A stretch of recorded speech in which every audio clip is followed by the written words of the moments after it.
Maybe that's what you should do, dude.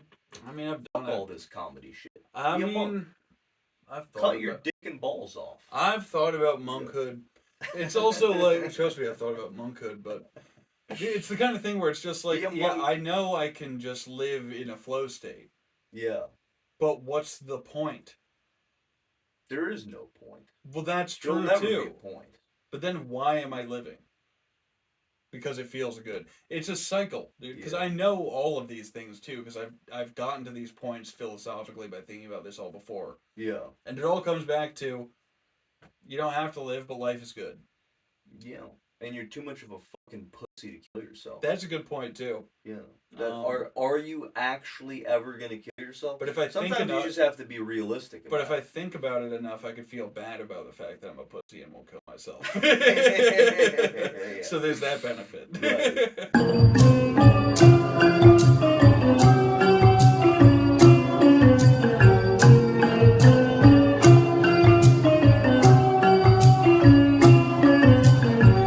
Christmas it's gone, you guys. Fuck Christmas. It's gone. It's in this the past. This is my time again now. Yeah, whatever. Anything but Christmas is my time of year.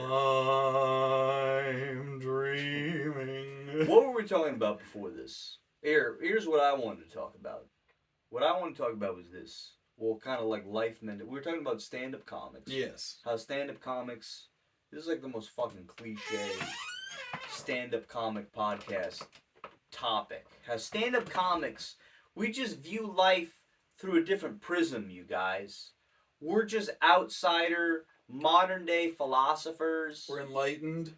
We're definitely enlightened. We're the only ones who are enlightened. We're enlightened, and we don't even have to go to Tibet to become enlightened. Nah, we just got to talk about how your mom probably stinks and shit. We don't have to read Marcus Aurelius to become enlightened. We don't have to meditate to become enlightened. We don't have to be Marcus Garvey. The only thing we have to do to become enlightened is go to open mics and hate our moms and not get laid. That's it. And we're like literally just the deepest, coolest, most eccentric people. But we were talking about how because we have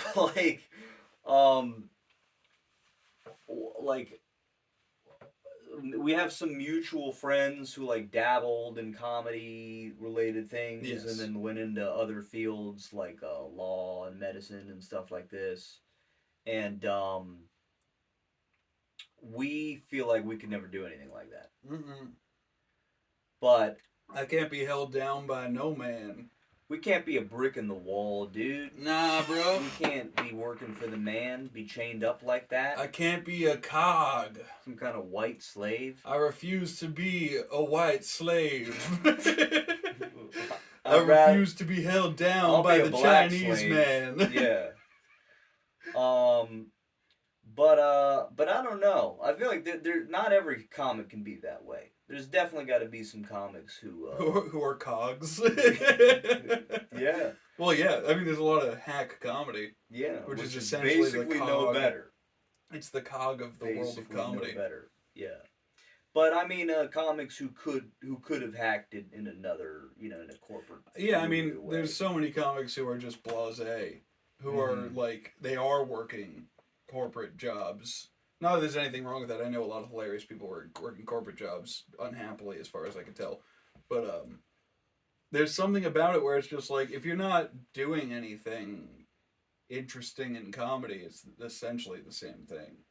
Right. It's just another job. You're like, oh, I just write jokes. I say the jokes. There's nothing beyond that. It is just putting in the time. You're clocking in and clocking out. But you're at your average stand-up comic. I mean, most creative types, obviously, they tend to be more like neurodivergent or more eccentric. I would say some art forms more than other art forms, like. Saying neurodivergent makes me want to commit seppuku. Makes you want to commit spook. Just I feel the like sound more of the homicide more than spook. No, you want to kill me, not yourself. Yeah, but I mean, using it self-referentially would make me want to commit seppuku. Yeah. That makes me want to kill my therapist more than myself. Yeah. No. But it is a good point. It's just that the word it's got a connotation. There are. I mean, yeah, for sure. It's got a cringy connotation. But stand-up comics are, I would say, even more outcasty than like your average other type of artist. Yeah. Or at the very least, they have a rebellious bent to them. Yeah. There's very much like a fuck the man. They also tend to be people who have failed. Yeah. Frankly, and this applies to myself too. Yeah, it's I'm not comics, saying this in a negative way. It's comics and child pornographers in terms of the artists. The two artists that really don't fit into the machine. Yeah, a lot of stand-up comics are people with drug addictions, people who can't hold down a job, people who flunked out of school. They just don't. They can't. They're really into child porn. But they also don't. They don't want to hack it. Like no. They don't. They don't want to beat to the drum of the same drum that the rest of society is beating to, yeah. by and large. Which I guess how that applies to me, because I can relate to that. Yeah. I can't necessarily relate to that in terms of being totally dysfunctional, because I have been able to hold down a job. Yeah. You know, like for 8+ years now, I've been working pretty hard and I'm pretty decent at saving money. I'm maybe not as dysfunctional as some comics, although I can be very dysfunctional in many other ways. You know, I have I'm far from a fucking Mr. has his shit together. But did I just say Mrs.? No, you said Mr. Okay. Not that there's any difference these days. Yeah, that was also very revealing non-Freudian slip there. Ooh. Mrs. Garrett Ballard. I'm trans. Yeah. This is a cry for help. This is how I feel as Mrs. Garrett Ballard. Wait. I might be able to hold down a job, but I haven't come to terms with my gender conflicts. Yeah. I you know what I can hold down is my penis. Yeah. I can hold that tucked between my legs. I don't want to. I've struggled to get through school and get through jobs as well as I could have, because it's hard for me to conform and just fit in, because to me life is just so fucking lame and boring, because I've always kind of viewed life as a video game. Mm. This is an idea I've been toying with. You're the main character. Everyone is an NPC. Well, you can look at it that way, or you can look at it as there are multiple main characters. Ooh, it's an MMO. Right, but I'm saying just if first of all, I mean, this gets meta because it actually might be it's becoming increasingly possible, if not probable, that we're in a simulation. Oh yeah. Right? So it's like a meta quest. This might not even be the craziest concept, but even just philosophically speaking, just toying around with the idea. If you look at life as a video game, if you're playing Fallout 3 or Elder Scrolls, why would you want to be anything other than one of the funnest characters to play? Yeah. Or have one of the cooler character arcs, or do the cooler quests. Yeah. If you were playing Fallout, why would you want to be this super insignificant side character? Who would want to be in a I'm not shitting on accountants here, because we need accountants in society. Yeah. And accountant is a practical job they can pay the bills. But why would you want to be an accountant in Fallout 3? Yeah. Well, and working in a back office in Rivet City or something. Well, I think for most people, it's not that that's their goal. It's just that their goal is to enjoy the game, and their way of enjoying the game is saying, well, if I sacrifice X number of hours doing something shitty, I can have the stability of knowing that X times 2 number of hours of my day, or that the other X hours of my day, the equal amount, will be fun because I'll have the money to afford it, and I would know I'll have the free time to spend Yeah, it but the on things I problem like. is it's just in terms of pure time allotment, it's automatically too big of a sacrifice. Maybe, In a game theory, so like but if that you're treating it like a video game. yeah, but you don't know that you can win doing the other thing. You might find, oh, I just spent X number of hours chasing my dream, Yeah. not making any money, hustling, grinding, not having fun by my standard of fun, which would be like relaxing. Obviously, for people who really have a dream like this, chasing that dream is fun. Right. But some people don't see it that way, and some people are like, well, that sounds awful to grind for the hope of getting a successful future where all of my time is happy. But It's not 50-50. having now had a full-time job, many full-time jobs that I was not passionate about. Yeah. A full-time job is always a brutal fucking grind. Yes. I mean, it's not necessarily. You could split hairs with like what's a harder grind, Yeah. a full-time job or a part-time job plus chasing your dreams. But like, you know that you have free time. one with a gives full-time you the job. opportunity to do something better, and at the very least is like more inspiring and has more upside. And again, it's just a cooler story. It's just like you're the main character in the video game. The other thing is just if you told a child that that was going to be their life, like, hey, 4-year-old, your life is going to be, you're just going to be this boring side character for 50 years. Yeah. They wouldn't buy it. They'd be like, that's not true. But this also, just sounds like the biggest bullshit ever. But some people don't care about boring. They just want to enjoy their life. Yeah, but what I'm saying is that they would never play a video game that way. No. They'll play their life that way because they don't have the same confidence in life Well, because that they have in a game. I don't know if that's afraid true. To fail. In a video game, if you are doing boring shit, you're not enjoying the video game. In life, if you are doing boring shit, it might be very fulfilling. Having a wife, having kids, that's not to be scoffed at in terms of its the amount of enjoyment you can glean from it. Yeah, but having a wife and kids doesn't automatically mean you have to have a really boring job. I'm mostly talking about career path here, because career path is the biggest. It's the biggest time suck that people get trapped in. Yeah, but you're doing that because you know you have free time afterward every day that you can enjoy your life during. I feel like there might be a perspective difference because you haven't, not to throw stones, but you haven't had a full-time job for like years on end. Yeah. Like having had one and also, like working side by side with people. Yeah. The free time doesn't feel that free in the end because of how tired you are afterwards. Oh, totally. You really have the weekends. But it is still your time. It's like it's a mathematical equation to decide, do I chase my dream or do I get a full-time job?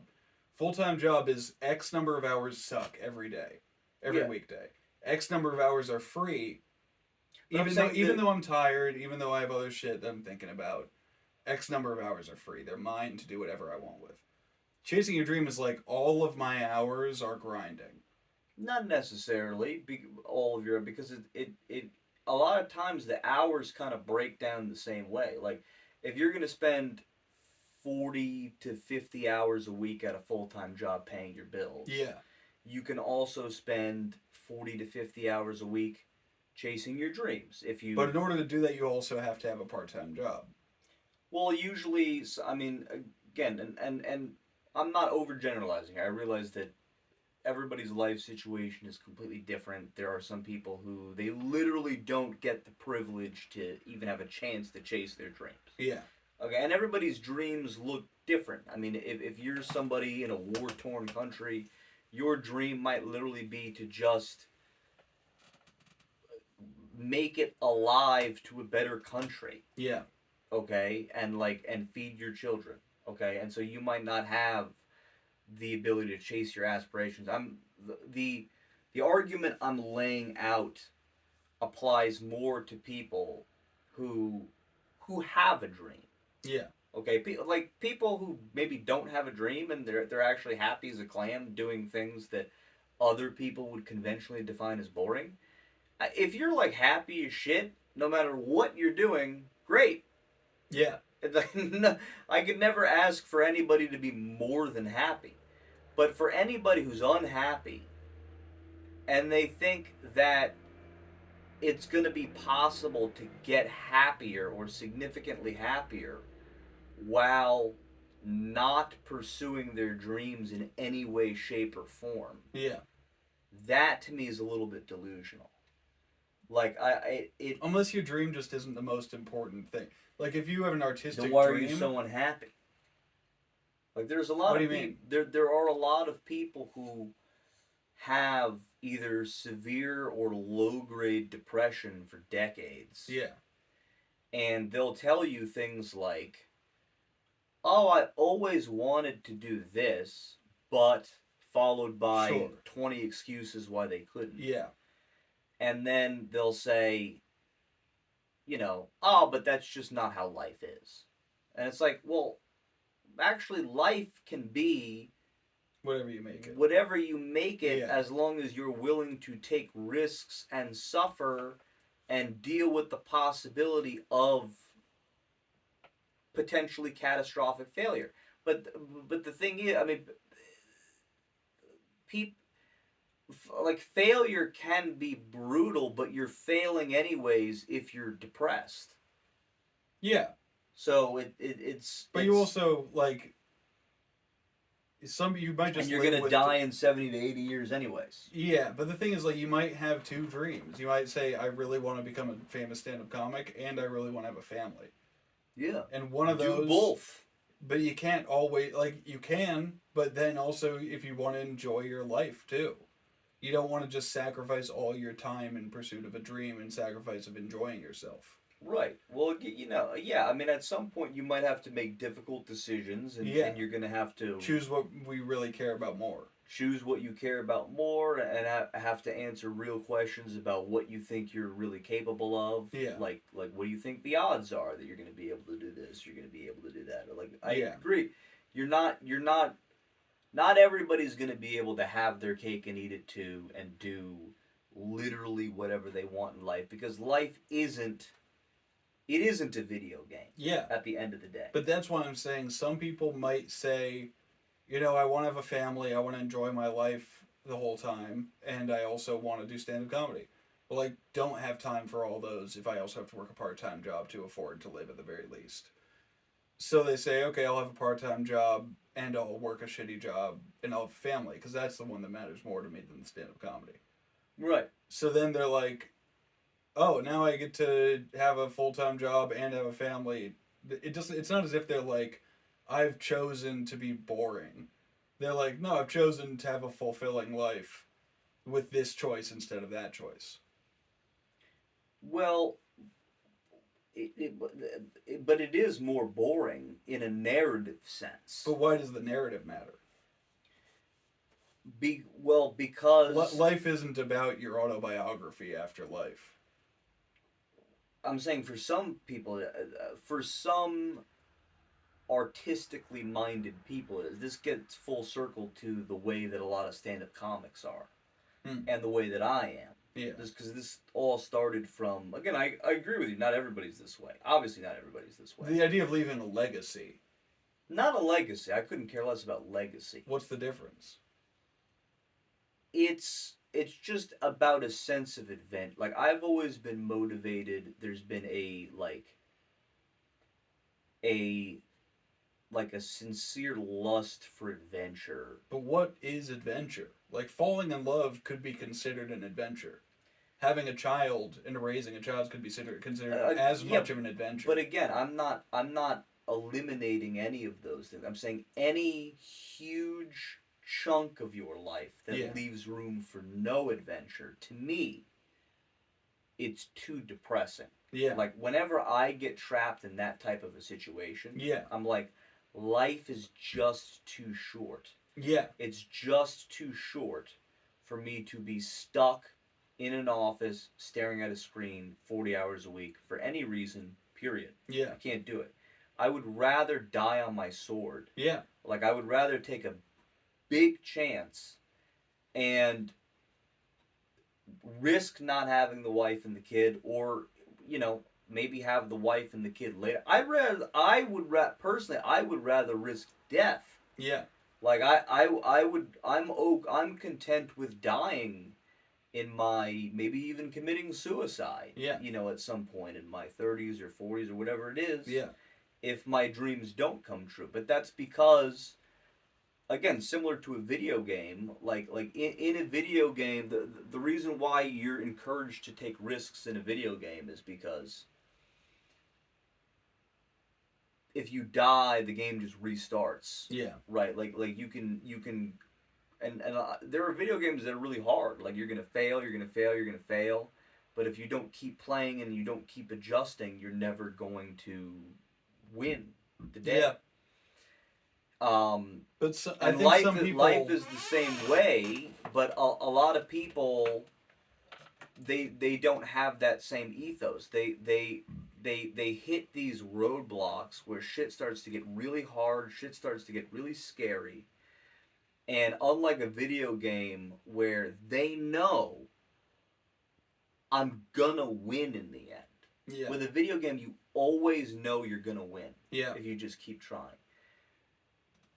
They don't tell themselves that. They start buying into the self-doubt, but it is the real. negative talk demons, and they start telling themselves, I'm not gonna win, or at least there's a high enough likelihood that I'm not gonna win. And the minute that you start telling yourself that you're not gonna win, the odds of you not winning go through the roof. I agree in most cases. Yes. But it's also, like, I think a lot of people, it is realistic to think there is a good chance I don't win this. Mm-hmm. I think it's just like, the reason I do it... But that's where courage comes in. Well, the reason I do it despite that is because I've done the thing of live working on a laptop 8 hours a day when I was making the website even. Months of that. Not that long, but months of that. You get to a point where you're coding 8 hours a day, working on a website, and, like, playing RuneScape. And then I'm like, by the end of that, I'm just like, oh yeah, this is not a life I want to live. Yeah. And so it's like, but some people are fine with that. They're like, hey, I feel good. But the question is, I feel fulfilled. Would they be fine with that if you took away their SSRIs? Yeah. You took away their alcohol. You took away their TV. You took away their you took away all these. But at that point, who's not escaping something? Yeah, well, I mean, everybody has little numbing devices to make this life more hellish. But I guess, I understand that people have to make tough choices, and I understand that I'm not arguing for a Tony Robbins style. Not that he argues for, like, literal manifestation or psychological manipulation, but I'm not trying to say that, like, if you just want something bad enough, you're definitely gonna get it. Because of course that's not how life works. But there is absolutely something to be said for, like, the power of self-belief is your number one asset to succeeding in anything. Oh, yeah. You know? And so people who, like, say that the reason why they did blank was because they either weren't good enough or they were gonna fail. Yeah. Or that's just a theory in the end. Yeah. That's just a story that they told themselves. Yeah, it's really, I didn't want to take the chance that I would put in all this effort that wouldn't work out. Yeah, it's either laziness or it's fear. Well, it's not even laziness as much as just, like, a lot of people are like, effort is not enjoyable. This kind of effort doesn't sound enjoyable, and if I put it in for naught, then it's not worth it. But if it works out, it is. But I think a lot of people are like, the effort is enjoyable enough. Well, or I mean, for me, it's not enjoyable at all. I'm not somebody who like. I'm not a type A person. I fucking hate the effort. You Well, know. it's not type A to enjoy the effort in every regard of life. I don't think you would consider a drug dealer who enjoys drug dealing type A. But like Some of them. some of them I'm sure would Yeah. be. But like doing stand up at open mics, I see so many guys who are just miserable every time I see them. And they're just like they don't want to be there. They hate doing open mics. And Yeah. it's like you can find joy in the work. Yeah. Like you can find a way. There is an art in everything. Like in war, we were talking about this before. You can find a way to enjoy. Sorry, I thought I heard someone over there. Enjoy doing open mics, even something as shitty as that. Yeah. Like you can find friends that you like hanging out with. You can find a way to have fun, which makes others have fun, which makes it a good time.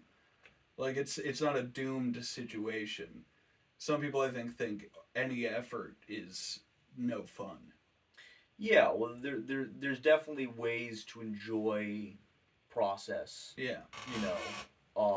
And I think that's a huge thing, enjoy the like little self-belief. Like Yeah. self-belief, enjoying the process is a huge influence on the people who make it, I think people who find a way to enjoy the creative process then also stick with it longer. Yeah. But yeah, or just to have a personal meaning. Like me, I'm struggling with that currently. Like I have yet to find that love of process. Yeah, a But meaning for of me, process, again, not meaning of life. right. But the Yeah. reason why I return to things, whether it be open micing or something artistic, or even if it's not artistic, something um new. Really, I do a lot of new things. I do a lot of things where I challenge myself or I try new things because again, life is just so short. I'm motivated by this sense of exploration and adventure, and like and and a belief that I'll rise to the occasion, like to do the same thing over and over again unless you love it. Again, if you're in a situation where you're doing the same thing over and over again and it's bringing you immense happiness and fulfillment, and great, do it until you die. Although for some people I think it's just like chores. If you're like me and you are depressed and you're anxious and you're longing for connection, you gotta mix it up. You know what I mean? You gotta keep searching. Uh, Inward and outward, in what but sense? Searching for what? a lifestyle that is going to fulfill you and make you happy. Yeah, You know what I I mean I think everybody's searching for a a philosophy of life, a philosophy about the way to live, the best way to live. I know so many. I would say the vast majority of people I've met, including the most miserable people I've met, they're not searching. I guess I don't mean searching. I think a lot of people have decided a life philosophy, and a lot of people are still searching. And the people who have often decided it is worth 8 hours of chores every day. That can be meditative. I think that most people, and this gets back to the main character versus NPC thing. Yeah. And I don't mean main character versus NPC in terms of like I'm the main character and everybody else is an NPC. I mean more in terms of what do you want to be in your own story? Some people have main character energy and other people have NPC energy. Yeah. Most people I meet have curmudgeon-y NPC energy. Yeah. It just is what it is. I see people because I've worked in customer service for 8 years, so I've seen all walks in life. I've seen, the bank teller and the grocer and the restaurant worker and the single mom, mother of two, and then this person, that person, and most people they're the equivalent of like when you're the main character in a video game, right? And you have this wind beneath your wings, right? You have this you're the chosen one. You have this lore about you. You have all these agendas. You have this stuff, And every person you're meeting in all these small towns is just this, like, really myopic, forgettable. They're trapped, and you know they're trapped, Yeah. and they don't know they're trapped. They're these people who had dreams, because everybody had, even the most boring people in the world when they were young, they had dreams. Yeah. And they're people who want better for themselves, because any poll of average Americans will show everybody wants better. Everybody wants more money, better health. Yeah. Like better marriage, usually better. That most people want better for themselves. Yeah. But there's a very small percentage of people that are actively trying hard to get better for themselves. Most people, they gave up a long time ago. You just because numb yourself to it. They don't think they can get better for themselves. They don't have that sense of agency. And that's kind of where, like, if I had to write a self-help book, I think it's one of the most important things that people, like, anytime I have a friend who's in a rut like that, I try to give them that sense back of, like, you are the driver of this car. You're not just this slave to, and it gets back to simulation theory. Like, what if we are in a simulation? Yeah. What if life literally is a video game? Yeah. If life literally is a video game, which it could be, then who's to say you couldn't just cheat the video game? Who's to say you couldn't just suddenly start doing things differently? Well, I mean, you know, just because you're in the video game doesn't mean you run the video game. You're not going to defy the laws of physics. physics. Just fly away. you're not going to jump out the window. But I'm saying, if you're a fucking slave and you don't know it. Yeah, a white slave. If you're a white slave to some fucking Chinese video game creator and you don't know it. Yeah. If you're in... And you're so dumb you can't even see... Do Chinese people even make that many video games? Not as many as Japan, I thought it was more of a Japan and Korean thing. Yeah, but they make a lot of stuff. They do make a lot of stuff. So, I don't know who's making this simulation. I don't think we're in another human being simulation. Although that would be pretty sick. That would be funny. You just like find a guy who's like, you go to his house, you deliver Uber Eats to him, and he's just like, oh yeah, I got the whole simulation running. It's like some Rastafarian dude. Tying back to episode 7 of the podcast. You want to see my mama finger herself? The fucking they had the simulation on Mount Zion. They fucking figured it out. We're on Babylon right now. Ja is the only main character. If it turns out that we're all just slaves in some program, like, go down swinging. Go down with a fucking fight. But we don't know that either. Don't be a cog in the machine. Don't be depressed.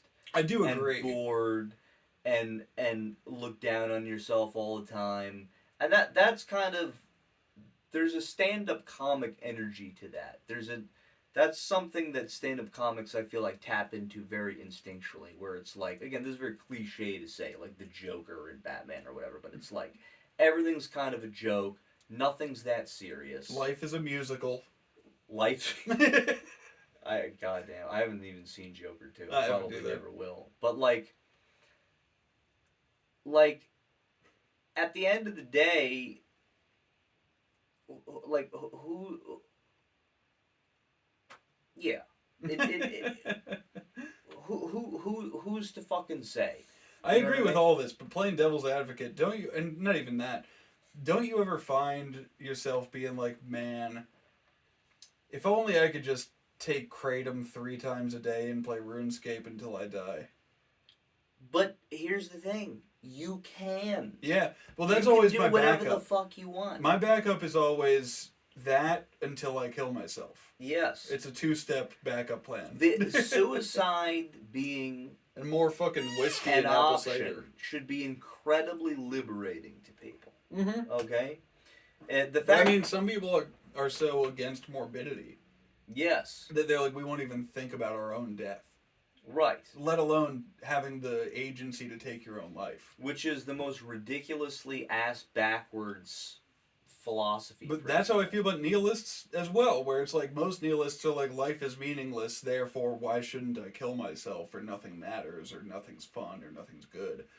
I'm in the opinion of life is meaningless, but it feels good. Yes. So enjoy, like, get as much as you can pack into it, and then kill yourself. Yeah, you're like an Epicurean, essentially. Yeah. Is what that, I think, philosophy is technically. I've seen him on Stoic Quotes Instagram pages. You're a goddamn heathen, is what you are. I'm a hedonistic motherfucker. I'm basically the same way, yeah. I mean, for me, I feel like both of us are a blend of, like, we like to indulge in some carnal pleasures and also find deeper things. There's a great Norm Macdonald quote from some random interview where he's talking about how he went to a psychologist or a therapist, and they were like, you're using gambling, because he was a gambling addict, you're using gambling as an escape from life. And he's like, yeah, but isn't that why we do literally everything? Isn't literally everything to escape from your thoughts? Yeah. Right. And the therapist was actually stumped. Yeah. And then he like kind of gathered himself and came back. But for a moment, he was just like, huh. That is an issue I've had with a lot of therapists. I'm looking into therapists currently. I have a bit idea about this. I've thought about how it doesn't make sense to get a therapist. I need a philosopher. I don't That's need a great bit. Yeah, I don't need That's a guy to tell me why yeah. how I'm feeling is okay. I need a guy to be like, that's an interesting thought. Maybe it's right. Yeah. Or it's not for these reasons. A lot of therapy breaks down along lines of philosophy. Yeah, because it's like, oh, well, you shouldn't feel like you want to kill yourself. Why? Yes. Like, realistically, why should I not have the ability to want to kill myself? Right, but that's just Or bad. why is it irrational? That's just bad therapy. I agree. That's the thing. Like, good therapy is But it's also illegal because of about- that. Suicide is illegal because it is considered a mental illness. Really? Yes. I thought suicide was illegal because it just, like, the same way heroin's illegal. They were just like, oh, it's impractical. Or No, it's heroin too is fucked like up. the idea behind heroin being illegal is like, oh, it'll hurt other people. Well, suicide will also hurt other people. The reason and the economy and all. The reason for suicide being illegal is so they can put you in a mental institution for several days. Well, I thought like they categorized it as a mental illness, and, Yes. and so now they have a protocol. But I'm not necessarily sure that like that's why it's illegal. Like that's how they made it illegal. I mean, but the agenda for why it's illegal, I think because it's just too fucked up. I don't know if that's true. I think the original reason for it being made illegal was so that they could have a way to help prevent it. Where it's like if somebody tries to kill themselves, they're like, well, we can't put them in an institution because it's not illegal. So it was like, okay, we can make it illegal and have an ability to get them help. I see.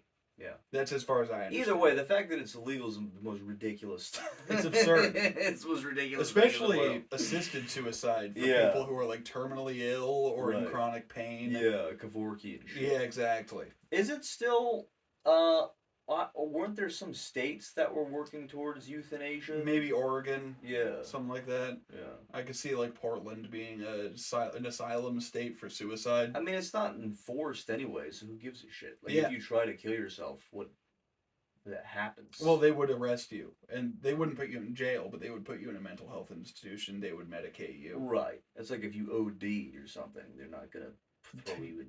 But if you OD, they just let you go. Right. That's what I mean. Yeah. Because it's so if you're trying to kill yourself, OD. Yeah. And why do they do that again? I forget. Because it's not illegal if you don't have drugs on you.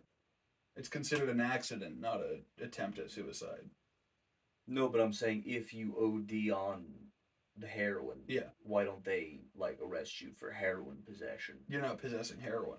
If you have it in your pockets, then sure. Oh, also because then you'll be disincentivized to call the hospital. Well, there's that, but there's also just no evidence. Well, what if you had a shitload of heroin in your room? Well, then you're going to get arrested for possession of heroin. But they still might not if you OD. They might not. Yeah. And it's the same with like if your friend calls 911 for you, then it's like a good Samaritan law or something like that. They can't arrest you for similar things. That'd be funny if the cops, like, if you thought the cops were gonna raid your place and just OD real quick. Good Samaritan. Yeah.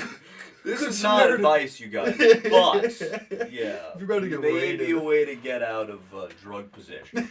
Just risk dying. Somebody's got a dime bag of weed. They're like, uh-oh. Yeah. Time to go straight to the hospital. Yeah, really. What were we talking about before that? Meaning of life. Oh yeah. Well, good therapy is all about behavioral change. Yes. That's why CBT therapy is the only clinically proven therapy to work. Well, I shouldn't say the only, because DBT too. there are other forms of therapy that are clinically proven to work. Yes. Some are clinically proven more for certain conditions. Hypnosis is good for certain things. But the old talking people out of like what you were referring to, and there are a lot of therapists that still do that. Oh yeah. But like, you shouldn't be depressed. That has been debunked because it doesn't fucking work. No, and it's like everybody is. Everybody's a little depressed. You should be depressed. Yeah, it doesn't make sense not to be. You should. Life is depressing. Yeah. You should be depressed. But well, that's why the suicide thing doesn't make sense. Like, some people should want to kill themselves. yes, It's like, it doesn't make sense that you want to live. You're in Yes. chronic, excruciating pain. it's not that you shouldn't want to kill yourself. It's that if you're not gonna kill yourself, then it doesn't make sense to sit around and Yeah. ruminate about it all day. Yeah, to mope. That's what's illogical. If you're just gonna fucking mope, Yeah. You What better- a therapist should say is just fucking kill yourself. yeah, stop That's what a moping and therapist kill should say, yourself. yeah. Eeyore from Winnie the Pooh. Call your bluff. Call her black. I did that with a girl in high school once. I was like, I became like a therapist for a friend in high school. One that I knew. Yeah. Huh, We'll talk about it after this. nice. But she was going on and on with her depression, and I White? was like, well, yeah. I was like, well, then, like, by that logic, you should just kill yourself. Yeah. Then, just like showing her the logical fallacy. And Yeah. She was like, in all caps on it. She was like, "OMG, I cannot believe you just said that. You're literally telling me to kill myself. You're the worst person." And I'm like, "You're a fucking idiot." Yeah, really. Like, maybe you actually should kill yourself. I mean, maybe that was a callous way for Yeah. you to say it. Yeah. You could have padded it a little Yeah. bit. No, I don't think I phrased it totally properly to a 15-year-old cutter. Yeah, no, especially when you were 15. But at the same time, she was a fucking asshole. Yeah, fair. And deserved it. Yeah, if people think you're opinionated now, look Yeah. back when you were 15. Oh, forget about it. Yeah. No. I was in full-on militant, nihilist, atheist mode back then. But we got to talking about some of this because earlier, we've been talking about the meaning of life, and I feel like You I've were been thinking having about, baby fever. you were thinking about finding the meaning of life by pumping out a few shithead kids. Yeah. Something that I've never been able to get behind. I was thinking about something before you called me today when I was like walking around my neighborhood. I was like vibing because I had smoked my first hits of weed for the day and I'd hit caffeine. And it's just walking through my neighborhood with the clean air in Connecticut. It's so nice. But I was thinking, I was just like, yeah, I'm Don't make the people jealous now. They don't live in fucking Connecticut. I was like, I'm balls deep in a bubble of nostalgia lost at sea. Yeah. It was something like that. But, yeah, dude. Back at the Brent's place. Yeah, I'm back at You my live parents' in, place. in The city, NYC. New York City. Yeah, The we won't say city of- exactly where you live. City of Angels. The So Windy it's City. nice to get the fuck out of there sometimes. Yeah, the good old 'Cause it's Windy a City, New literal York City. dystopia. Yeah, it's gross. It smells like piss everywhere. There's rats. There's homeless people, crackheads. But yeah, man, I feel like, I mean, I'm talking about this in my stand-up right now, too, where it's like, I don't feel like I have, I mean, I'm a nihilist, I'm a nihilist. I have an optimistic take on it, but it's also like, if I were to only ever live for myself, I'm like, I can't see how this would be fulfilling in any way. Mm. And so it's like, okay, well, I don't want to have, I mean, I don't believe in true love anymore. Like perfect soulmate love. and I don't know if we talked about this on one of the past podcasts. I feel like we've talked about it privately. Yeah, we may have on one of the podcasts. It makes sense. You probably would know more than I would. Our podcasts have been spaced apart. We're gonna be doing them more consistently. But I feel like you might not get that deep, super interpersonal, fulfilling connection with an individual woman. Yeah. Maybe not. Because I'm just picking a woman. You just pick someone. You're like, we're compatible. I love you. I trust you 99%. That's the most it's ever going to get. And it's like, okay, I marry you. We have a life. But aren't you doing the same thing with your kids? But if it's your kids, it's like, that is you. Like, you're not choosing a kid.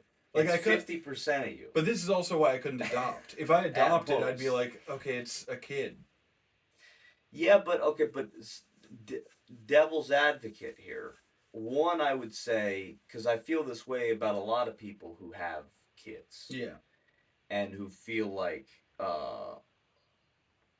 by the way, well, I was going to give away your premise. I won't give away your premise, but it's a good bit you're working on with regards to this. And I had a follow-up, but people who are like, okay, the kids are going to be the meaning of my life. I feel like differentiating kids from just people at large can seem like a weirdly misguided and like slightly narcissistic thing. And because like at that point, why not just dedicate your life to philanthropy?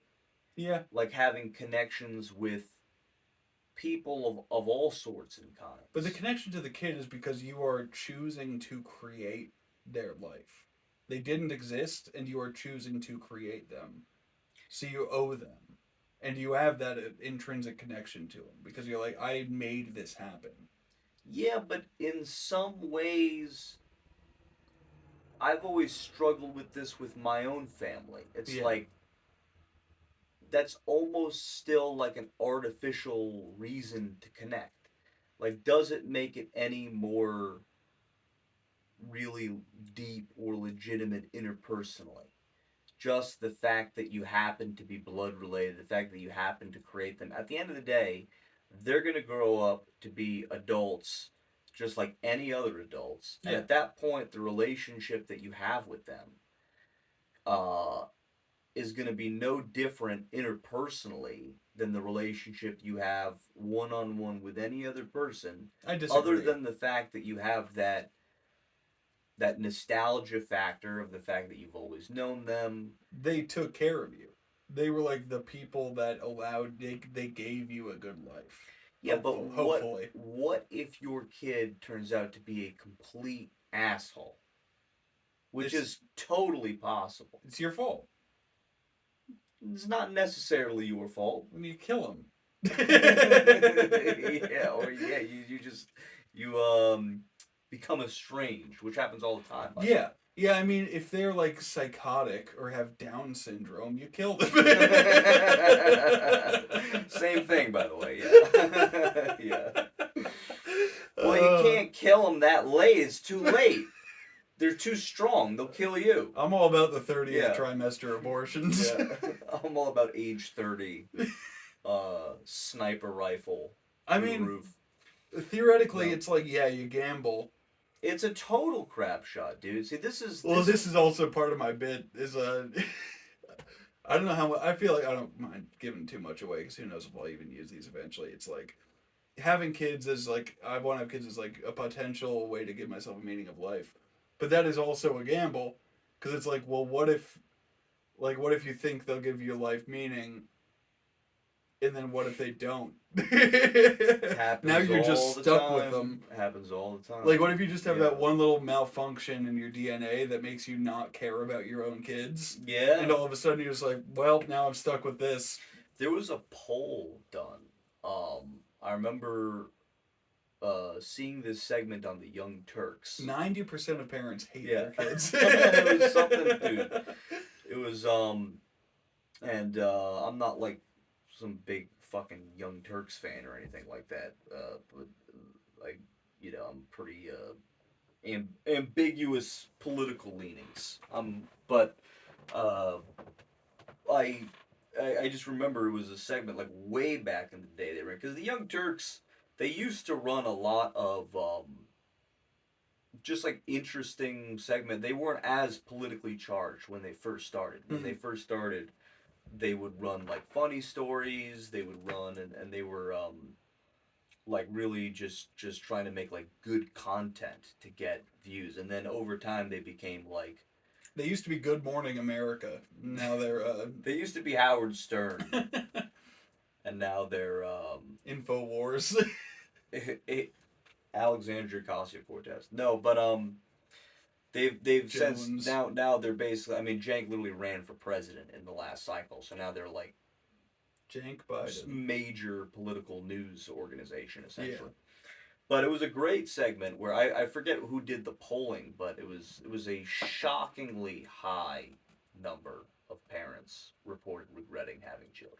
Yeah. In anonymous polls.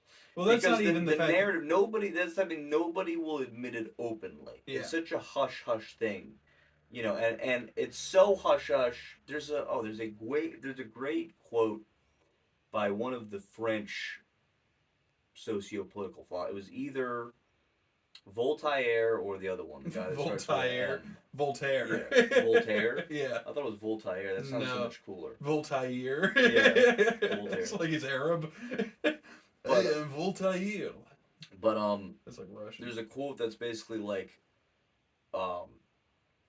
look at who you're not allowed to question, or what you're not allowed to question in society. Yeah. And that's always the thing that's like kids, wrong, essentially. White people saying the N-word. Yeah.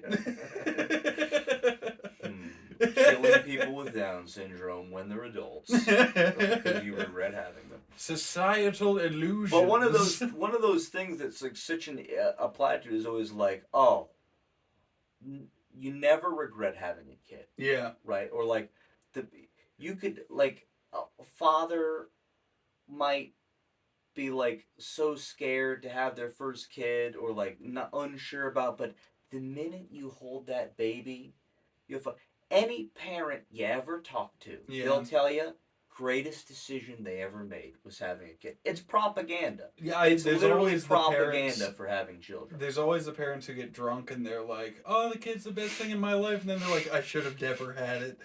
But yeah. What always gets me is they beat the fuck out of that kid when they get home. But there's always like also the parents who are like, almost every parent is like, I would, if somebody hurt my kid, I would murder them. Like, I wouldn't be able to help myself from murdering them. Yeah. And it's how real is that? Because that seems more real. There's a very deep love going on there, but then it also gets to a question of, is it almost unhealthily deep? To be fair, I feel that way about Nutella. Yeah. But no, I feel that way about my Kratom stash. Well, this is the thing. It almost feels it is evolutionary. It is hormonal. It is evolutionary. It is survival instinct. It is animalistic. Yeah. It's not a logical... It's rooted in something. It's not a logical human thing, though. So in that regard, it's like, well, do we let ourselves be governed by animalistic instincts? Or do we acknowledge what is happening, which is my baby fever is probably caused by hormonal changes as I get older, where it's like, you'll only be able to father children for another 50 years as a man, and what are you going to do? Because your time is running out so quickly at the age of 28. I think it's a balance, you know. I think if all we ever did was follow our animal instincts, we would be 700 pounds and riddled with STDs. Yeah. From fucking ourselves raw all the time. Yeah. And we'd be heroin. We'd all OD on heroin. Yeah. Like, clearly human beings have become so intellectually complex that merely following your human instincts is not only not optimal, it's a recipe for utter catastrophe. But then what do you do? Why do I live? I'll tell you why. Well, thank you. Yeah, I'm gonna be your philosopher. Who knew the answer was You right gonna under my hire nose me, yeah. this whole time? Oh, Yeah. Why did I never ask the guy I talk to every day? Hire me as your philosopher. No, well, the Here's the meaning of life. there's also everybody's different, right? So like, Let me write that down. I don't think everybody can be a monk or necessarily wants to be a monk. But No. you and we're cut from a different cheesecloth. Yeah. Okay. We're not going to be fulfilled by the same thing. And I don't know if either one of us are the type of people who can unconditionally love our children forever. I can't unconditionally love anyone. Anything, right? Yeah. I can't unconditionally love a cat. Least of which cats. Yeah, I should have said dog. Fuck cats. Yeah. Dude. Seriously. Although I met an amazing cat. I kind of like. I resold myself on cats. I would love them so much more if I wasn't allergic. I'm just bitter about it. Oh really? I would love them. I would love them so much. I'm mildly allergic. I can't pet them and then touch my face. Yeah. If they're in a room, it's fine, but then I'll start sneezing. If a cat brushes up on me too much, I'll start my throat will get tight. I had like 20 bad cat experiences in a row, and That's I was a like, lot. fuck cats. Anybody who likes cats is just an autistic I got mauled asshole. by a tiger Yeah. 20 times. But recently there was this cat really named made me hate George kittens. who, the minute he saw me, he just jumped in my lap and started purring, and Yeah. I was like, I love this thing. They're pretty It's great. awesome. But yeah, I mean, Maybe I'll just get a dog. I think some people are gonna be happier leaning into their instincts a little more. Some people are gonna be destroyed by their instincts. Yeah. Obviously, both of us have been really hurt by overindulging in our animal instincts at Yeah. various points in the past. But the older I get, definitely for somebody like myself, I've just, you know, and this is not my fucking original theory here. Yeah. I'm parroting the Buddhist philosophers, the Stoic philosophers, a lot of ancient religions. Carpe diem. Happiness, your ultimately your happiness, fulfillment, your love, it's gonna come inside out. And if it is gonna be for things, it's going to be more in a universal sense, I think. It's not going to be as conditional as, like, Tied to a direct individual. I love this woman because Yeah. she is my wife and she has sex with me and she is the mother of my child. Or I love this daughter because She has is such my a tight pussy. she lets me molest her and never calls the cops and is not my biological daughter. I am Woody Allen. Only half. Yeah. I love this child because they're my biological child. I've raised them forever. It's gonna be more. I love. There's another great quote. I forget what monk said it, but in order to love anybody, you have to first learn how to love everybody. Yeah. Well, that's the thing. It's like. And everybody doesn't mean Hitler, right? But like, well, you. If you can learn to love Hitler, only yeah, means yeah. Hitler. With the books I'm reading. Yeah. No, but like. Mein Liebling. And that's what I mean, like, if you're somebody, I agree with you, like, by the way, your bit that I liked, which was like, you were like, I want to be a kid because that gives me an excuse to be a total fucking heathen again all the time, which is what I really want. It's like, as long as I have a couple of kids, I can check the, like, I did something, I produced something, I have meaning box. Oh, yeah, so I can keep doing the shit I want to do anyway. Yeah, it's just depressing without kids. Which a lot of, yeah. Yeah, because it's like I'm trying to recreate something, but I'm missing this component, which is Right. my own childhood. Right. And it's like I need to have somebody else to rationalize it. But literally, like, let's say, for example, instead of having kids, you volunteered at, like, shelters and old folks' homes, and you did, like, community activities I don't like 3 those times people. a week. Can I kill them all? That would be community service. You want to commit genocide? Against the homeless and old people, yeah. Mhm. Old people Well, are fine. it wouldn't have to be you could find a demographic of people who you vibe with and who you want to help. Children. But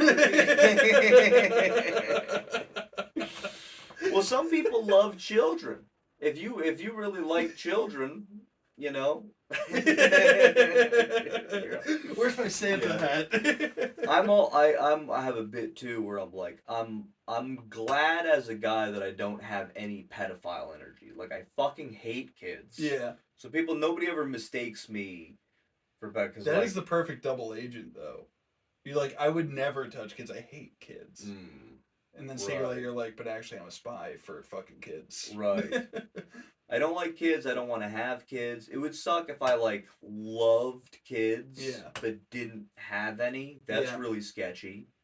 Or if you're like a teacher under high school level but not gay. Yeah. That's also weird. It's weird.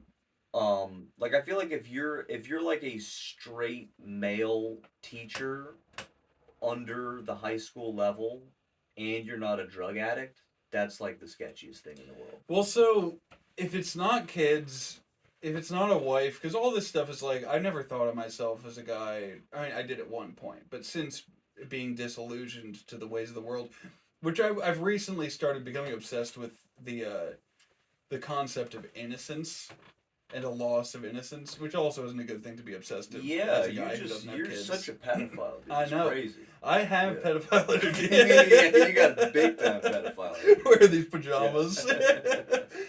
But no, I feel like since when I was a teenager and realized, soulmates don't exist, true love, in the sense of unconditional, somebody you're meant to be with, a perfect puzzle piece of a person, doesn't exist. Kids aren't gonna be what you think they are in terms of unconditional, perfect, I made them, they are me, all this shit. Since all that, it's like I've reconciled myself with not being depressed by being like, life is fun, it is enjoyable, life is based in love, having love for others is having love for yourself, and all of that is enjoyable, and I can live my life just to enjoy life. But given all those things, it still feels like, well, what's the point? Okay, so then let me present you with some potential points. And for you, having kids might be the point, because some people I don't know if I want kids. I don't know if I want. I just keep thinking maybe my biological functioning is the thing that will make me happy. I've always viewed, for me, the point will probably ultimately be something philanthropic. Yeah. I enjoy helping people. I enjoy connecting with people. Well, this is the thing too, is it's what do you enjoy? And I keep finding myself being like, well, I enjoy chasing the dragon of my childhood. Yeah. Like, all the things I enjoy are things I did when I was a kid. Well, some people just really, they really enjoy having a family. Yeah. And they enjoy family life and family activities. That's also something really unique about children is they allow you to do family activities. Yes. You can't do family activities with friends. You can do unless you're like a commune type of friend group. Yeah. In which case it's like, oh, we all have 3 houses nearby. It's Halloween time. Well, that's another thing. We're going to decorate together. There's so many things that people always like talk about in theory as if it's impossible. Yeah. It's like doing stand-up. Yeah, it's exactly. like chasing your dreams. It's like a career thing. You can have a commune of your friends. You can have super close friends forever. Yes. And that can be just as deep and valid of a connection as a child. It can maybe be more valid sometimes. I think it might be more so. But, then it feels like all my friends are leaving. There are people who grow to hate their children.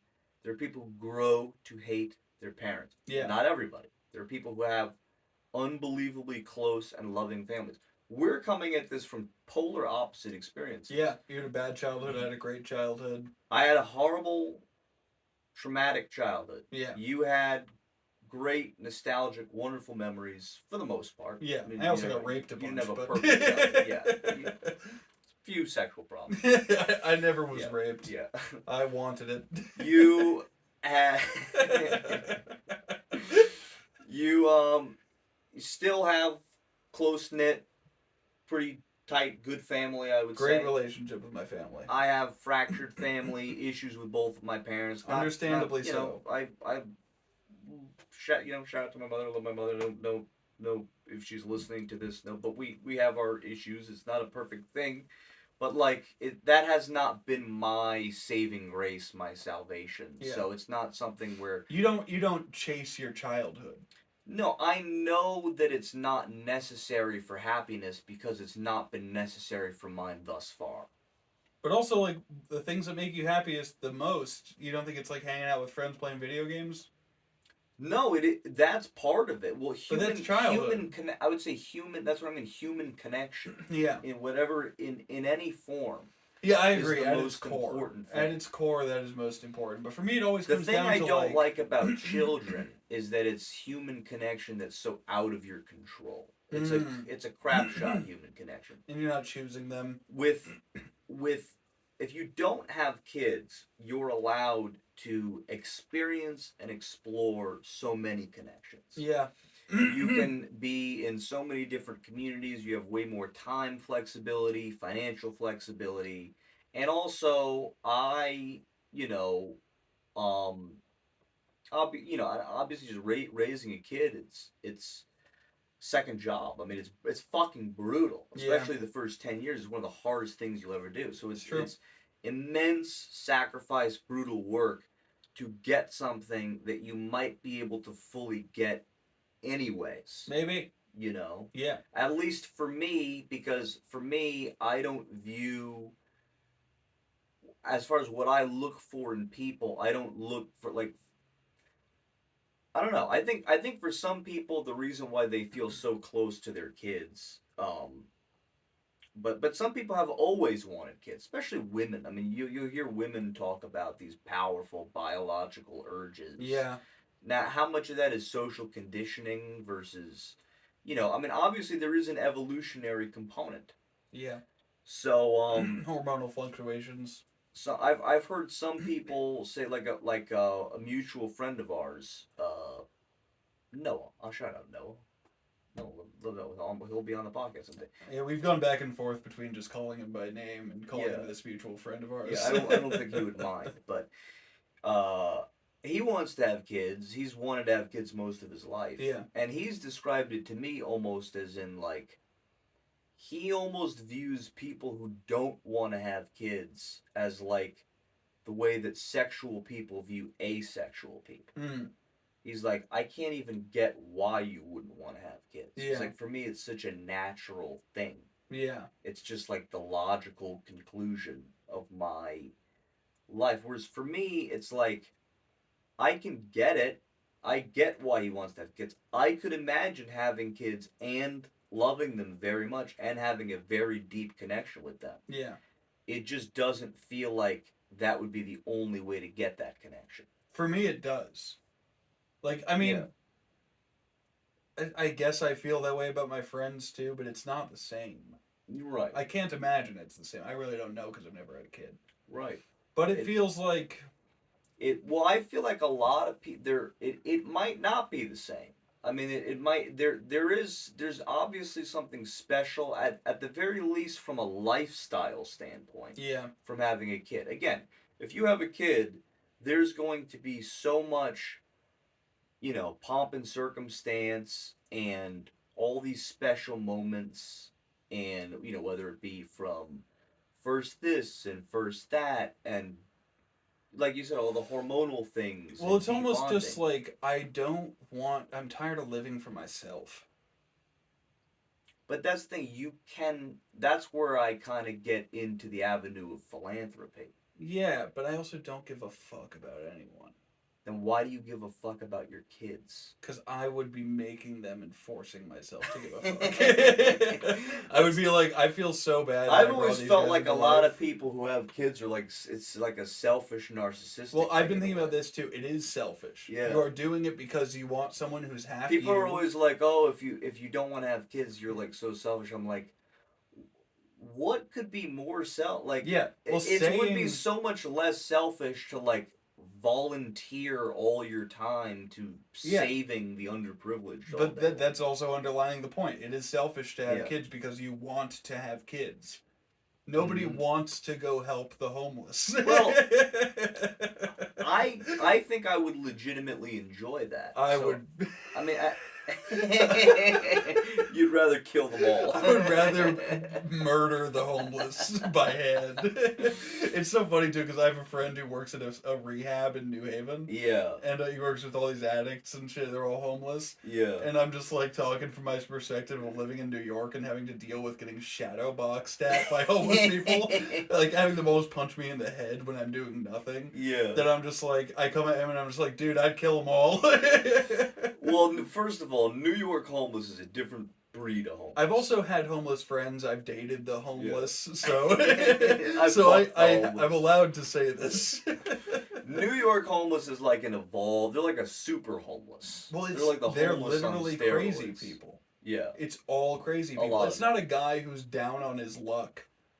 To be frank, I'm not saying that would necessarily be my ideal demographic to work with or ideal philanthropy. I don't know what form of philanthropy I would. I can see myself like teaching meditation classes, maybe being a therapist. But I would like to help people.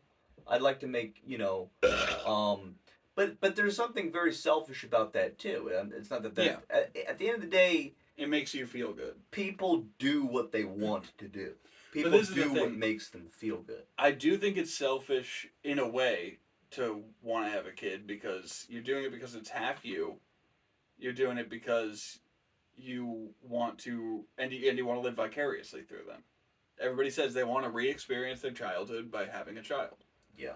Well, that's the thing. That's the only hypocrisy when it comes to if people are just honest, then I have no problem. Yeah, it's more a lot of people will have a kid and they'll try to pretend like it's anything other than this weird primal thing. Yeah, and it's like that's clearly what it is. Well, this is why I want to have a kid is because of those things. Yes, but then you get into the factor of is it greedy? Is it only selfish to want? Is it selfish to the detriment of the kid because you're bringing them into a terrible world? No, I don't think so either. No. I think life is great. Life is beautiful. Yeah, it is completely meaningless, and I struggle with that. And you're giving them an opportunity to live. They wouldn't have a life without you. And I do feel like life is worth it. Some people don't. Some people feel like the world is terror, and they'd rather not be alive. Most people are grateful to be alive. I think so too. That's how the odds lay. I mean, not everybody. There's a lot of people who aren't grateful to be alive. There's some people who kill themselves. Well, everybody in Brooklyn's like, we all want to kill ourselves, right? And it's just like, no, go fuck yourself. Maybe get the fuck out of Brooklyn. You won't. Yeah, maybe solve some of your problems. Get out of the echo chamber. Move to a less depressing place. Yeah. To buy a house in the country where it's fucking sunny. But this is the thing. Is like it is selfish, but it's also like, is that valid? Like, I do feel like I kind of want to re-experience my childhood. It's not the same doing it. You're not going to re-experience your childhood with me. No. That's for sure. We might play Mario Party 4, but it's not going to be in the way that we would as kids. Yeah. No. And that's the thing is, I feel like life lost its magic after I lost my innocence. Mm-hmm. And I miss the magic. That felt like I still feel like life is worth living, but it really felt worth living then. Everything was love. All of life was beautiful, love, hope, and a lot of that was just shattered. Smoke DMT again. I do feel this way still, but I'm writing a lot about this right now where it's like, I feel as if I don't have the purity I used to. Somebody does something nice to me and I'm like, I'm so appreciative that you did something nice. It's so great that there's goodness in the world, but surely there was also an ulterior motive. Mm-hmm. That thought wouldn't have come in when I was a kid. That wouldn't have tainted it. Oh, yeah. It's been taken down from 100% pure love and beauty to 70 at most. But I don't think I don't think having a kid is going to solve that at all. No, but allowing them to have innocence. But here's the problem. This to me is like the biggest naive fantasy of parenthood is that that's all true for like 10 years. 10 years. Yeah, but that's 10 years that didn't exist. If you can give someone 10 good years and give yourself 10 good years, you but then they turn into a teenage terrorist, and all you're left with is thousands of dollars of debt and stress, and now you're the enemy all of a sudden. And but then they turn 20. They're 25. They turn 25. They're like, actually, my parents aren't that bad. Right. Hopefully. And then they take care of you. But I'm saying if old and dying. If your issue is that you're becoming a misanthrope, which, buddy, we're in the same boat. You know what I mean? Yeah. And you've lost the spark of innocence, and you're developing a hatred of people and a deep trust issues, and I think that's where again it gets back to you need to like develop a spiritual practice, whether it's studying the work of some philosophers or meditating or getting back into psychedelics. Yeah. And I would encourage some type of community connection where it's like fall back in love with people, with adults, not children. Children are not an accurate representation of people. They're the opposite. Yeah. Children are they are they're the fantasy book. They're the fantasy. People. Yeah. They're the seed that will inevitably blossom into. And by the way, like when you look at young children, you will see some of the most fucked up and pernicious behavior. Like you have to force. But it is pure. Yeah, but purity can be evil. Yes, like we have to force children to be ethical. We have to teach children like it's not okay to just slam somebody's face in or lie and steal. Yeah. So like we teach them to behave like and they are innocent and they can be they are pure in a way that they're not like they're not doing things in a manipulative way, but they're not good. Yeah. They are oftentimes purely evil, and later on in life they become more craftily evil. Yeah. But people are they're fucked up the whole way through. But I think that there's no better way to rekindle a love for humanity than to try to love adults. Arguably, old people are the best people to try to like. I've been really interested in. I saw a YouTube video recently of somebody talking about working with people in hospice care. Like he volunteered to spend a couple of weeks talking with people who were all given like a week to live. Yeah. And just talking with them for hours and hours. And he was like, you just never. He's like it permanently changed his life forever. Yeah. He was like he never looked at life the same way again. Just hearing these people after a lifetime's worth of observations and flip-flopping and trying to find the meaning of life, and in the end it with like a week or days left, it all got boiled down to just the most basic Hallmark card philosophy you could possibly imagine. Because at the end of the day, that really is all there is to life. What was it? It's like everything everybody tries to get you to care about is just bullshit. The only thing that anybody really should be focusing on is peace, unconditional love for the universe. Like it shouldn't even be people specific. Yeah. It should be you walk outside, everything is love, and you look at nature, you look at the birds, you look at the dogs, you look at the people, and you should just be just in awe Yeah. that you get to have any of these experiences, and that any moment it can all get ripped away from you. Oh, of course. And it's getting ripped away from people every day. And the fact that you're healthy and you have an opportunity to and I think the way to consistently feel that is to not overindulge. Well, I the think tough that's thing, the key. the tough thing for me at least is, I've done a lot of psychedelics. I feel like I've been feeling like I've been living in that state of mind for about 11 years now, Yeah. where I do feel as if I can see love in a leaf. I am grateful just to breathe every day. I think that if I had to guess, maybe, and I could be wrong because I don't know everything that you do. And by the way, nothing that I'm saying is incompatible with having kids. By the way, Yeah, fair. You can still have kids, love kids. They can be a beautiful part of existence. But Yeah.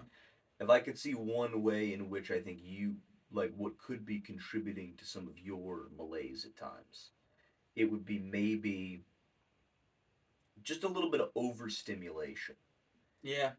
It's sort of like if you are like absorbing content or online as much as you are, hustling as much as you are, then or like doing you don't do nearly as much drugs as you used to, but Yeah. getting it's just like dopamine hit, dopamine hit, dopamine hit, dopamine hit, and so at the end of that, you're left wondering like, why am I still not like, why does this feel so goddamn meaningless? You Yeah. know what I mean? And It's yeah, like it ends with this point of just it is beautiful to live and breathe and experience things, but it is all essentially the same. And it's like once you've experienced it, why continue to experience it? yeah, And it's like, well, because it feels good. I think doing like doing meaningful things. It can be a way to like break up the monotony of pleasure. But that's the But thing is you're what is you're meaningful. doing some meaningful things. I Yeah. think another good way is to do some hard things Well, that's the thing and is boring things. well, it's also like do things that are not about you. Do things that are directly in service of others. That as well. And that's where having a kid comes in. Is like this is something that is completely you're Yeah. devoting your life to another being. Listen, it's not a bad idea. I'm just saying that's one of many different things. I agree. Yeah, it's Yeah. just it's tough to get yourself to do that about. Because also having a kid, then you get into, then now you got to find the woman. Well, that's the other thing. It's like now I need a wife. Because even though I don't I've have a also wife. felt as though I don't see an issue with adoption at all. And again, this is coming from a place of like, both of my parents, like, fucking hate the way that I am. Yeah.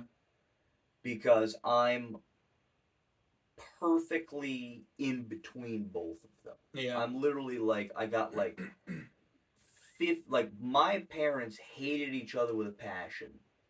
And I really did turn out 50-50 between the two of them. Yeah. And I'm just not enough like either of them that they both hate me. Yeah. And have ceaselessly tried to change me. Yeah.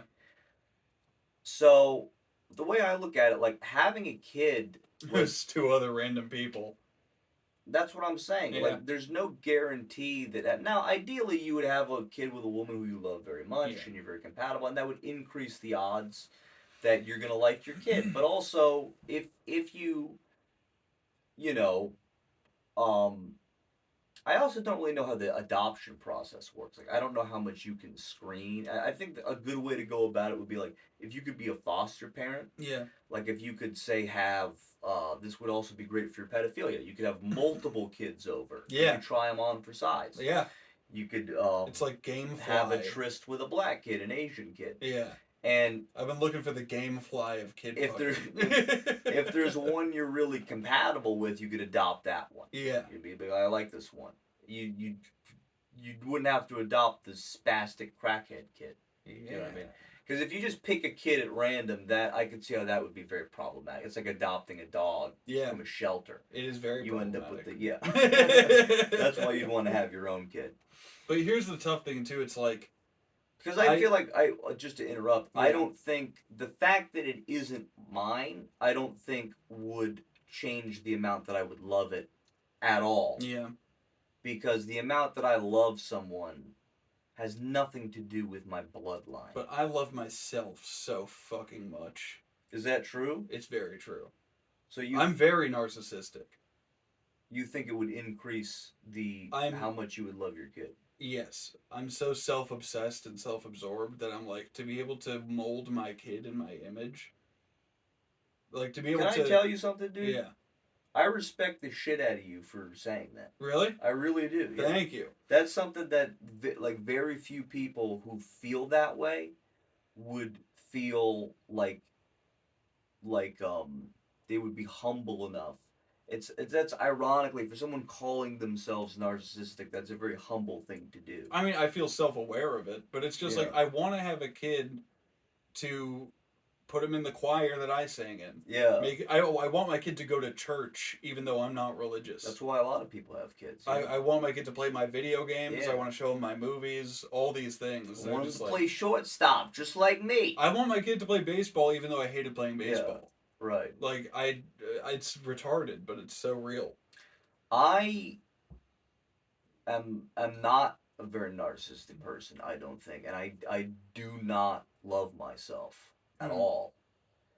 I don't really struggle with like self-hatred or like really low self-worth. Yeah. I had a conversation with a friend of mine recently who's like really, really struggles with that, and that's hard. That's one of the hardest like depressive symptoms to treat is like true self-hatred. Because if you think that you're like, how do you talk somebody out of that? Yeah. You know what I mean? Just feeling like they're on low. But I don't something feels so wrong when like, because there is a psychology practice of like waking up every day, like the first thing you should do every day is look in the mirror and say, I love you. I do that anyway. I love, and I feel so uncomfortable when I do that. Like, did I look in the mirror and start dancing and shit? I don't love myself. I don't hate myself. I feel totally neutral about myself. I just feel like I'm a person, just like any other person. Man, well, this is the thing that like gets me out of the kid loop, is reminding myself like, I am happy. Like, I love myself. I love life. I have fun. And I can maintain that. Yeah. It's like, I already have a good life. I don't need to add anything to it to make it enjoyable. Right. And which is essentially meaning. Right. It's just, and having a kid is really like, I feel like for lack of a better term, I'm too smart to have a kid and stop thinking about the meaning of life. Oh, yeah. I think if I had a kid, I'd still be like, okay, I have a kid now, and I have to live for him, but also life is meaningless, and he has no meaning. Yeah, but it would take the edge off for sure. 'Cause yeah. The busier you are, like the reason why these thoughts have been really coming to the fore lately is because it's been the holidays. Yeah, I got a little going on. Yeah, you've been sitting around with nothing to do. That's why I've been drinking and eating sugar and taking Kratom. Which just makes you more depressed, and then it's... Well, I don't know about the Kratom, but... But also... As you get busier in life, kid or no kid, you're also going to have less room for the... Like, if you end up being, like, super successful touring stand-up comedian, and you got all these tour dates, and you got a podcast, and you got an agent, you got girlfriend, and you got all these things going on, that's also going to keep you busy as shit. Yeah. You know? And you're still not going to... You might be looking for a deeper meaning, but just the pure freneticness of it is going to be... antidepressive. Yeah, and you might Yeah. at that point be like, I don't think I could handle a fucking kid right now Well, with all this this shit going on. This gets to a great point too, which is that most of life's problems are caused by thinking. Of like, the more time you spend thinking about shit, the more dissatisfied you're gonna be. A lot of pain is caused by thinking. Yeah, that's why just exercising is so useful, because it's like, oh, the problems you think you have aren't real. They're just you needing to get out energy, and it's coming out in the form of thinking. Yeah, it's true, and meditation. But also, well, then like what's the fucking transcendental point? meditation. Yeah. It's like basically just saying, "Hey, shut up, just live."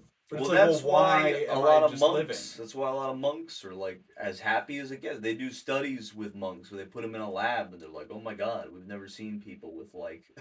Oh yeah. These levels of fucking calmness and high Yeah. performance, and because they're just they don't have any of this going on. Oh, they're just at total peace. Maybe that's what you should do, dude.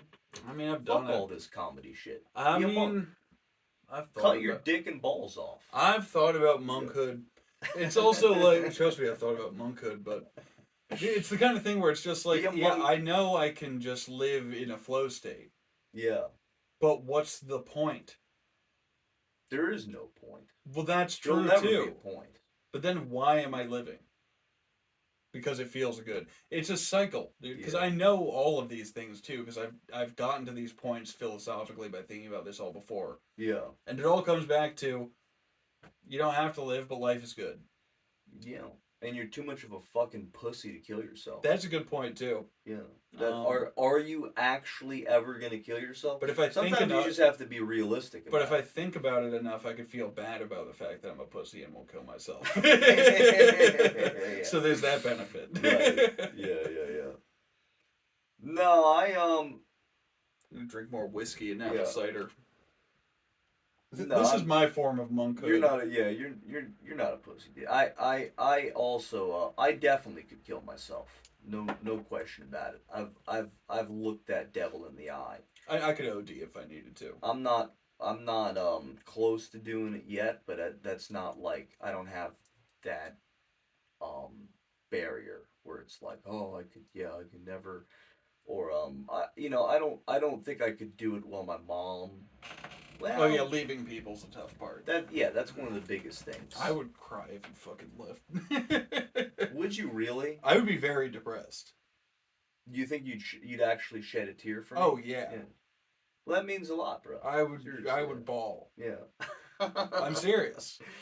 I've had that talking about cynical. There are very few people I really consider that close. Yeah. I mean, same. I've oft thought if I died, who would really give a shit? Yeah. You know what I mean? And when you boil it all down, I mean, first of all, you can't really know. Yeah. And there are probably people who give a shit about you more than you think. But it's always less people than you think. Yeah. There are always people who claim to be better. But at the end of the day, it's like, even if people come to your funeral, like just when I think about it as it applies to me, like I've had a few pretty sad deaths the last couple of years, like sadder than normal. Yeah. As I'm starting to get older and some family members are passing away and stuff like that. But even then, it's like people who I felt close to and who I didn't want to die, and it hit me. Realistically, I was over their death in a few days. Oh yeah. You know what I mean? It wasn't like a devastating thing. Yeah. The number of people whose deaths would literally, I would Level you. actually cry Yeah. and be sad for weeks or months or, remember them years. It's exceedingly few. Yeah. I probably got about 6. Which is also makes you wonder, what is the fucking meaning of life? Yeah. If in the end, everything you've done, there's 3 people who actually give that much of a fuck about it. Although that's comes down to what it is. It's not about that. It's about living. It's about just enjoying your life. It's not about what other people consider of your life, because everyone's way more important to themselves than they are to anyone else. Yeah, but the more you connect with people and give back to people and live for other people, the more those people will be around in the end. Yeah. You know what I mean? I feel like a lot of my, if there's any meaning of my life, or it's not like a philosophical meaning or any type of objective meaning, but just like if there's a through line, and again, this is like a very common stand-up comedy trope, Yeah. of course, artist trope, but it's just like it's just trying to get people to love me. Yeah. It's just trying to get the love that I've Well, it's connection. haven't gotten much of. Yeah. You know what I mean? And that's all that life is. Like, that's the thing when people talk about life is just worth living on its own accord. Yeah. Is because life is, like, I don't know, like, take out parts of life. When will people stop saying that? Like, I'm breathing alone is, like, that alone is worth it, in a way. Yeah. But also so much of life is love and connection. Those are the best like, I talk about this a lot in my stand-up right now, too, where it's like, I do feel like love feels better than any drug I've tried. So it's like, you could just do drugs your whole life, but love is still better. Like, having a connection and love with people. That is really what life is worth Imagine living if you most could for. smoke love. That would be pretty sick. Dude. DMT's not far off. Why don't you do more DMT then? It's daunting. But how's it daunting if you know it's that good? Because you lose yourself. But that's kind of like the point of like meditation and like all, you know, like Yeah, but it's not an on-off switch. It's like an uncomfortable, I'm losing myself and I'm not in control of it. interesting. And then you're gone, and then you're full of love. So it's almost like kind of painful in a way for Yeah. a second. It's how I imagine dying is. But it's so short. So is It's death. like, yeah. But it's the thing of, like, as you're dying, you're terrified. When you're dead, I don't know how death feels, but when you're dead on DMT, you feel like you're one with everything and everything is Death, love. you wake up and there's a Chinese man playing a controller. Fucking valves. This is a over. Rastafari guy, like, hey, you Yeah. made it out, man! Fuck. you found the off You're switch. 400 years old. No, but well, because the whole DMT high lasts how long? 10 minutes start to finish. I feel like this number keeps changing for some reason. Yeah, Or it's people tell always- me different stories. I mean, some people say 15. 20 minutes. 15, 20. It's 10 for me. That's crazy. If I'm stoned, it might be 20. If I smoke weed first. But DMT from sober is 10. But you also told me that it not only is the experience sometimes great, but you feel positive effects for weeks, if not months afterwards. I feel like no matter how daunting it is, if it's only 10 minutes, it would be really in your best interest to do that like once every. It probably month or is, something. but it's also like, I still feel those positive effects. They don't go away entirely. Yeah, but like if you're having even just a rut, whether it's creatively or like a month where you're depressed or something like that, like it seems like that could just snap you out of it like that. If it's You know? if I feel like it's physiological and there's no reason I feel that way and I just need to shake myself out of something, then yeah. But if it's like something like this with the kids and like meaning of life, it's like there's a philosophical root to all this. How do It's you like know that I the need DMT questions answered. wouldn't help you like It might. figure it out? It might. But I'm also like thinking can help. Right. Like You're it is maybe, a thought do problem. you ever feel like the DMT is almost like lying to you in a way because it's so physiological? You're like, I mean, gotta figure this out logically. I feel like logic is superior. But maybe that's the root of our misery. But that sometimes is in the end. thing. It's like Yeah. logic puts you going in a circle that gets you away from the idea that life is just about living. Yeah. Maybe we should just become like hardcore Catholics. Well, sorry, I don't mean to save that that's- riff yeah, for yeah, another yeah. time because I'm still working on this. But That'll be the solution. We probably would be happier. I'm sure. Dude, imagine how much you would love church. You're a wholesome ass. I already kind of like it. That's what I'm saying. Imagine how much you'd love it if you believed. But this is the thing of like, I feel like I know that life is meaningless Yeah. and it is just worth living. But also we don't know that there is no meaning. There's so much about the world we don't know that it's like, well, yeah, you can go the route of the monk and just say, all we know is that we're alive and we die. And all you can do is live and enjoy until your time comes. Or you can go Elon Musk with it and be like, we don't know what the meaning of the world is. What can we do about that? We can explore philosophically. We can become trillionaires. we can disown our trans kids. We can own the government. We could be trolls. I love it. He's like, what's the meaning of the universe? Trolling. Elon Musk, the opposite of a monk. Opposite Heimer? Yeah. He kind of is like the modern day monk. Of just like, yeah, like the monk that would be like, he has a student who's like, oh, and this is the meaning of life. And then he hits you with a stick. Yeah. That's Elon Musk with trolling on Twitter. Yeah. The people are just like, oh, I can't believe you did this. And he's like, troll. I heard a YouTuber say recently, he's like, Elon Musk and Trump are like this. They're like, running around making all these plans. Imagine if Joe Biden were doing that with George Soros. Like how crazy the right would go. And it's like, yeah, kind of.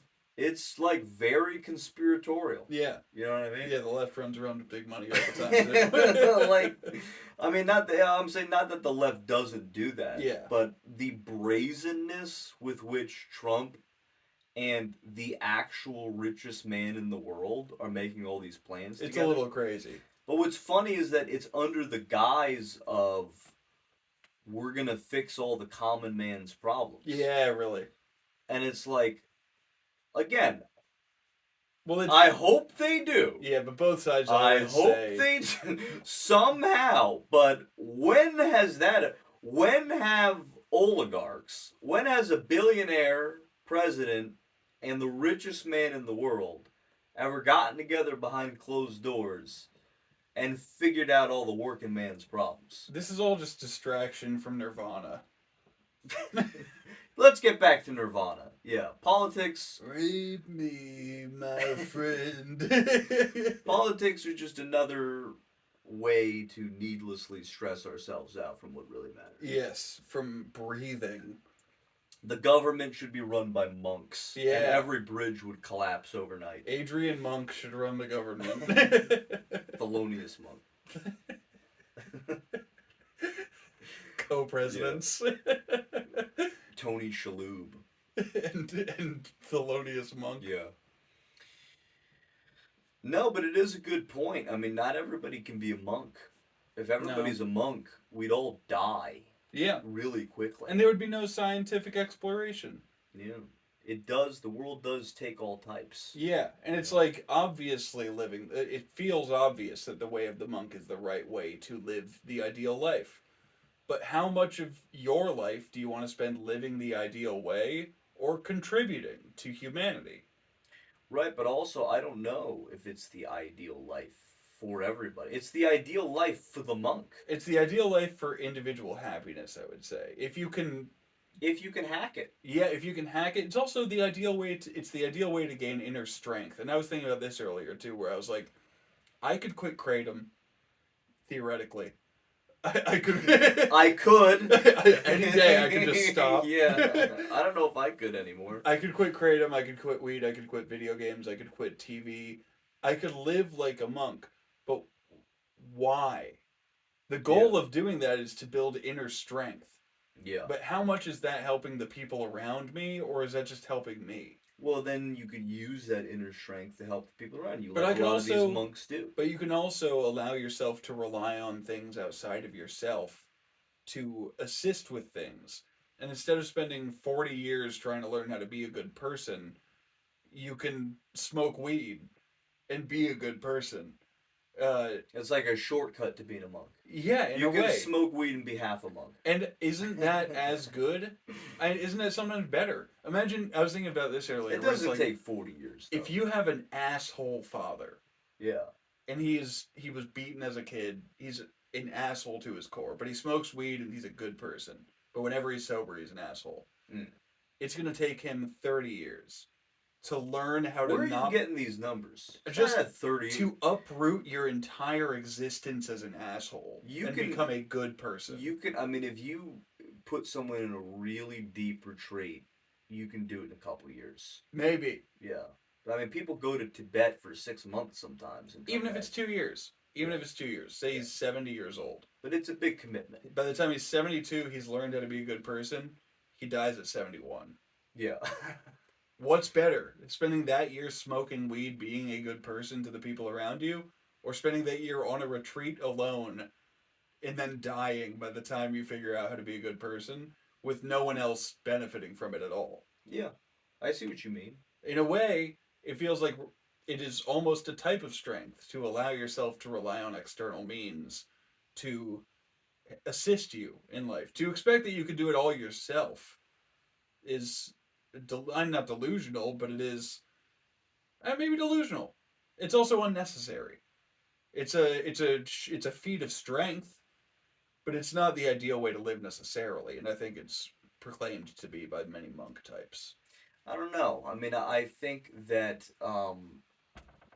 it depends on what your goals are. You know, the bigger your goals, the stronger you're going to need to be. And if you want to be optimally strong, you're going to need to be someone who probably is able to function at a really high level without relying on much else but yourself. Maybe, although sometimes relying on, like this is a trope in kids' movies, is relying on your friends can make you a stronger person.